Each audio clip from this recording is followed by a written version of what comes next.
Halo, good morning. Selamat bergabung di Liputan 6 Pagi Moji. Saya Skolastika Silvia, kita langsung menuju ke informasi pertama.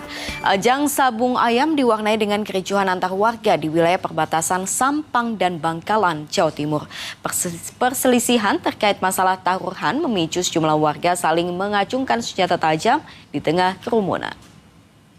3 korban ledakan mortir di Kabupaten Biak Numfor, Papua belum ditemukan. Proses pencarian korban hilang terus dilakukan, sementara olah TKP akan digelar oleh polisi setelah seluruh korban ditemukan. Kawasan pasar tradisional Jiung yang berhimpitan dengan permukiman padat di Kemayoran, Jakarta Pusat terbakar hebat. Akibat kebakaran ada ratusan warga terdampak. Kita pantau kondisi kebakaran yang menghanguskan ratusan rumah di Kemayoran, Jakarta Pusat bersama dengan Aditya Eko. Adit, selamat pagi. Apakah api sudah padam sepenuhnya? Terima kasih Aditya Eko melaporkan langsung dari Pasar Jiung, Kemayoran, Jakarta Pusat.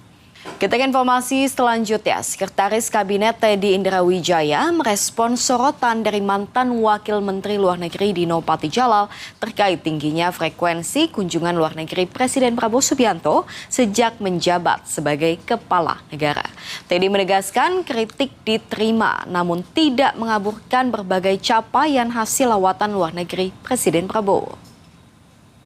Ada momen yang menarik usai upacara peringatan Hari Pancasila. Presiden Prabowo Subianto menggandeng tangan Presiden kelima Indonesia Megawati Soekarno Putri.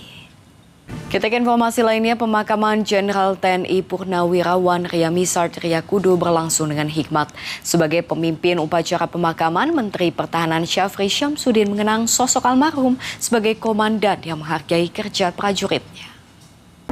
Presiden Prabowo menerima kunjungan dari Wakil Perdana Menteri sekaligus Menteri Pertahanan Qatar. Timnas Indonesia menang 3-0 atas Myanmar di turnamen ASEAN U19 Boys Championship 2026 yang berlangsung di Stadion Utama Sumatera Utara, Deli Serdang pada Senin malam. Kemenangan ini juga membuat Indonesia ada di puncak klasemen Grup A dengan 3 poin. Jelang laga FIFA Matchday melawan Oman dan Mozambik, Timnas Indonesia menggelar latihan perdana di bawah arahan pelatih John Hartman. Total ada sebanyak 21 pemain hadir, minus Calvin Verdong dan juga Joy Palupesi yang belum berlatih. Sebuah pabrik kembang api di Malta meledak. Anda kembali di Liputan 6 Pagi Moji. Dari informasi mancanegara, sebuah pabrik kembang api di Malta meledak. Suara ledakan terdengar hingga radius beberapa kilometer. Buntut serangan Israel ke Lebanon membuat negosiasi perdamaian antara Amerika Serikat dan Iran kembali buntu. Iran menyatakan menangguhkan semua pembicaraan negosiasi dengan Amerika Serikat. Selanjutnya informasi dari Tanah Suci. Fase kepulangan jemaah haji Indonesia mulai berjalan. Namun sebelum terbang meninggalkan Tanah Suci ada sejumlah hal yang patut diperhatikan. Salah satunya adalah soal aturan barang bawaan. Seorang pemuda di Bandung Ulah pemuda yang satu ini bikin warga luar kota was-was kalau berkunjung ke kota Bandung, Jawa Barat. Ia memalak pengemudi mobil dengan plat B asal Bekasi untuk membeli minuman keras. Kalau tidak diberikan uang, mobil korban diancam akan dirusak.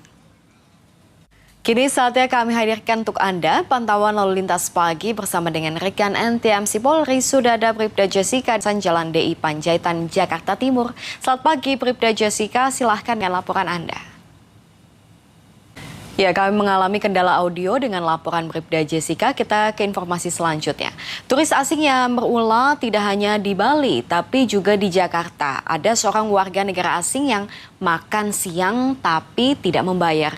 Ia justru emosi saat ditagih pembayaran oleh karyawan coffee shop. Kita ke informasi lainnya, Presiden Prabowo Subianto menerima kunjungan dari Wakil Perdana Menteri sekaligus Menteri Pertahanan Qatar. Yayasan Pundi Amal Peduli Kasih Amtek Media bersama dengan Kementerian Sosial dan Perdami Nusa Tenggara Timur menggelar operasi katarak dalam rangka Hari Lanjut Usia Nasional. Para pasien dari berbagai daerah di Pulau Timur bahagia bisa dioperasi secara gratis sehingga bisa kembali melihat dan beraktivitas kembali. Dan usai sudah kebersamaan kita di Liputan 6 Pagi Moji kali ini. Sampai jumpa, have a nice day. Bye!